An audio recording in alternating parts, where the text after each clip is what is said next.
दरवर्षीप्रमाणे यंदाही मुंबईतील चाकरमान्यांना गणेशोत्सवासाठी कोकणातील गाव गाठण्यासाठी तब्बल 20 तासांहून अधिकचा काळ वाहतूक कोंडीत अडकून पार करावा लागल्यामुळे कोकणवासीय हैराण झालेत।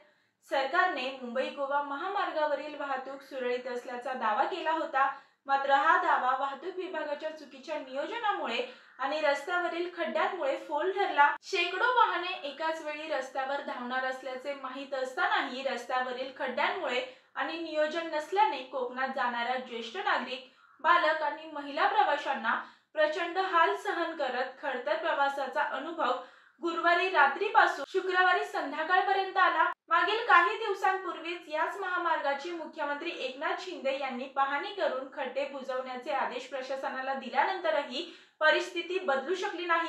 गुरुवारी रात्री 9 वाजल्यापासून मुंबईतून कोकणातील विविध तालुक्यांमध्ये मुंबई गोवा महामार्गावरून धावणाऱ्या वाहनांना या कोंडीचा सर्वात मोठा फटका सहन करावा लागला। शुक्रवार संध्याकाळी 4:30 वाजेपर्यंत देखील ही वाहने राजापूर तालुक्यापर्यंत पोहोचू शकली नव्हती। एरवी मुंबई ते कुडाळ या 8 ते 9 तासांच्या प्रवासाला तब्बल दुप्पट काळ लागल्याने या प्रवासांची मोठी कोंडी झाली होती।